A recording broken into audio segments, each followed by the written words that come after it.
एक दिन बादशाह अकबर अपनी पत्नी के साथ बैठकर उनके साथ कुछ वार्तालाप कर रहे थे। तभी बात करते करते उनकी पत्नी ने बादशाह अकबर से कहा, आप हर वक्त बीरबल की ही बातें किया करते हैं, लेकिन कभी दूसरों को मौका ही नहीं देते। आखिर ऐसा क्यों है?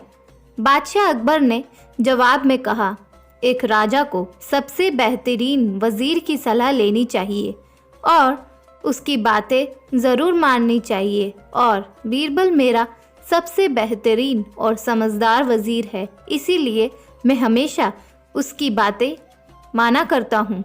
लेकिन मानसिंह मेरा भाई है, वहाँ भी तो आपका एक वजीर ही है, लेकिन आप उसकी बातें तो नहीं करते हैं और ना ही उसे कुछ करने का मौका देते हैं।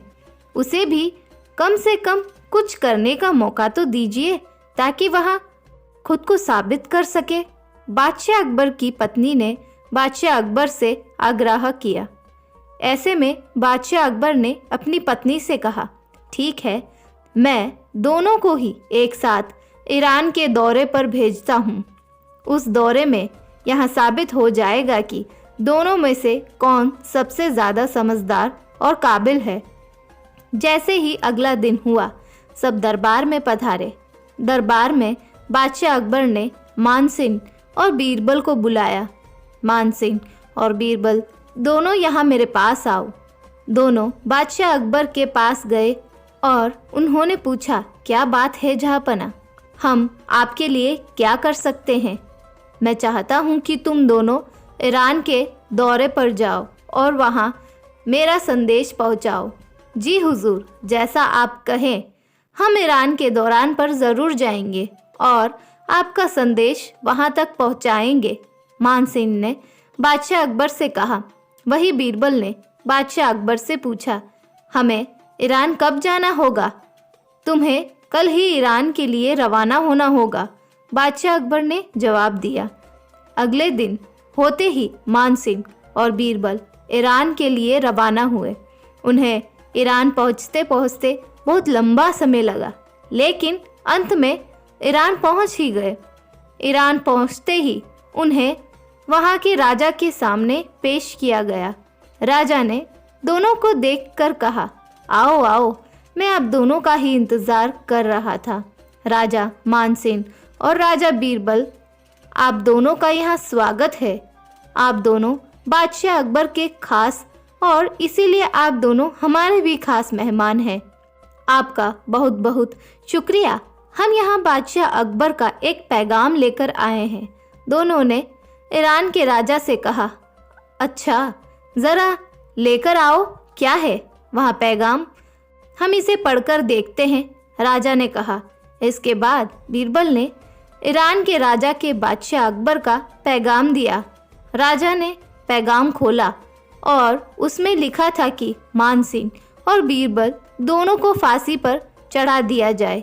यह पैगाम पढ़कर ईरान के राजा चकित रह गए और वे सोचने लगे कि आखिर इन दोनों ने ऐसा किया क्या है जिसकी वजह से बादशाह अकबर ने इन दोनों को सूली पर चढ़ाना चाहते हैं।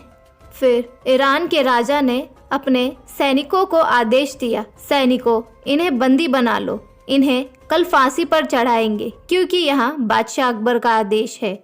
इस आदेश को सुनकर मानसिंह और बीरबल दोनों ही परेशान हो गए। दोनों ने सोचा कि आखिर ऐसा कैसे हो सकता है। वहीं दूसरी तरफ मानसिंह डर कर बार बार कहने लगा, आपको कोई गलतफहमी हुई है, बादशाह अकबर ऐसा आदेश कभी नहीं दे सकते। लेकिन सैनिक ने उसकी बात नहीं सुनी और उसे पकड़कर कैदखाने में ले गए। दोनों मानसिंह और बीरबल कैदखाने में थे। वहाँ वे दोनों एक दूसरे से बात कर रहे थे। तभी मानसिंह ने कहा, आखिर ऐसा हो कैसे सकता है कि बादशाह अकबर हम दोनों को फांसी पर चढ़ाने का आदेश दे दे।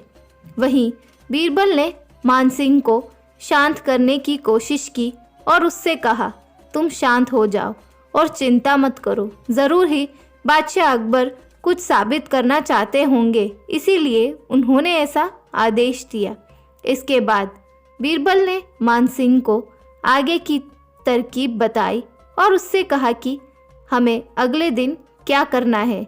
अगले दिन हुआ और दोनों को फांसी के लिए बुलाया गया। दोनों फांसी के सामने पहुंचकर कहने लगे कि वहां पहले फांसी पर चढ़ना चाहते हैं। मानसिंह ने कहा, जनाब, आप मुझे सबसे पहले फांसी पर चढ़ा दें।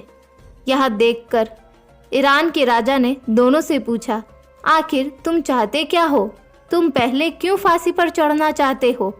ऐसे में बीरबल ने राजा से कहा, दरअसल बात यह है कि हमारे राजपुरोहित ने कहा है कि अगर हम में से जो भी पहले फांसी चढ़ जाएगा वह अगले जन्म में बादशाह बनेगा और दूसरी बार जो फांसी पर जाएगा वह प्रधानमंत्री बनेगा। इसीलिए हम चाहते हैं कि आप मुझे पहले फांसी पर चढ़ाएं। दोनों की यह बात सुनकर राजा सोचने लगे कि आखिर ऐसा कैसे हो सकता है। फिर उन्होंने सोचा कि उन्हें फांसी नहीं चढ़ाया जा सकता जब तक इनकी गलतियों को नहीं जान जाते।